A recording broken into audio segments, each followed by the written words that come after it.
Batters Report brought to you by Toyota. Aaron, what was working with the hitter's approach against Evaldi's splitter? Yeah, they really patient at bats. Even when we didn't totally break through there initially, I felt like the at-bat quality was there. Wells scored the one in the first, obviously, but then Wells hit a ball on the screws the other way that they ran down. I just felt like made it real tough on them.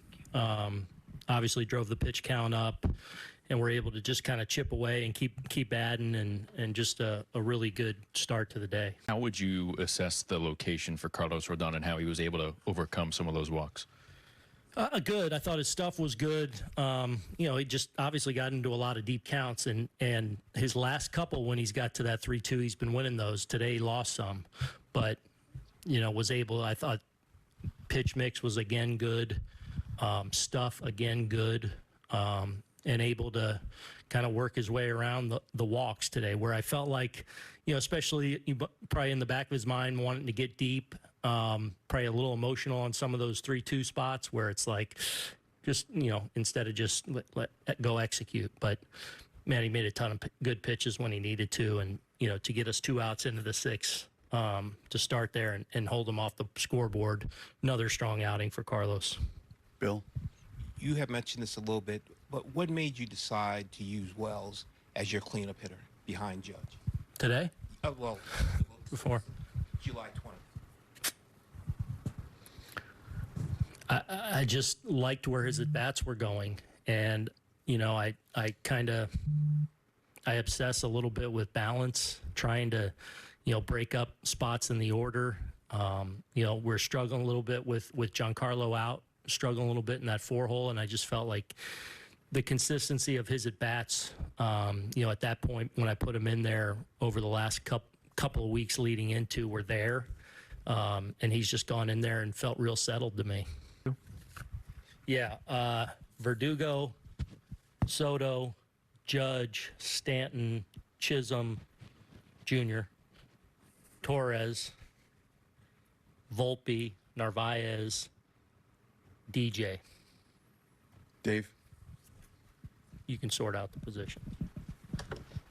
Thanks. With Wells in the cleanup spot, Aaron, do you think that was kind of a good timing, that you guys needed it around the same time that he was maybe kind of ready to kind of handle that spot, just because it's not any spot in the lineup? It's a lot of... Yeah, it kind of, timing-wise, it just kind of came together. Right. Because we were struggling a little bit in that spot. We had a couple guys go through a little bit of a downturn, and, he was the one guy giving us those real consistent at-bats, so he was kind of, man, I'm going to throw him in there, and he's been great. So you had a good feeling as soon as you put him in there that, you didn't know for sure, but you kind of had a sense where he was going, that he'd be a good fit then, or... Yeah. Or you were still rolling the dice a bit with it? I liked where he was. I like his... Regardless of results at the time, I felt like he was starting to find his way as a hitter at this level. Okay? And I didn't worry about him, like, was he going to be able to handle hitting fourth? Like, regardless of what happened, the result or whatever, I felt like I don't worry about him in that regard. He's... Last two, Joel and Eric. Was he arguing all call or calls after the top of the third? Neither. What was he? I think he didn't like how Langford threw the bat and started walking to first. The umpire misinterpreted. Yes. What happened? And I did too. The second thing is, what level of trust has grown for you with Rodón, especially off of last season? A lot. I mean, last year was rough. Let's, no two ways about it. He's worked so hard and diligently and hasn't stopped in just his preparation, his work in between starts, his just obsession with kind of punching that clock every day, doing the things he needs to do to get ready to go, and has developed a really strong and solid routine. And I commend him, because he went through a lot last year.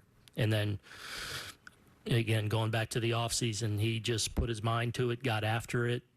And, as we're seeing the results, I'm happy for a guy that got up off the mat. Eric? What was it like having Caitlyn Clark here before the game? Really cool. She was impressive. got to meet her in my office, and you know, Zillow and I were talking like 20-year-old, 22-year-old young woman that was when she left, you're like, man, she was pretty impressive, and it was fun to see the amount of our guys and that were kind of just, you know, starstruck being around her, but pretty cool meeting her, and she brought a good start to the day with her.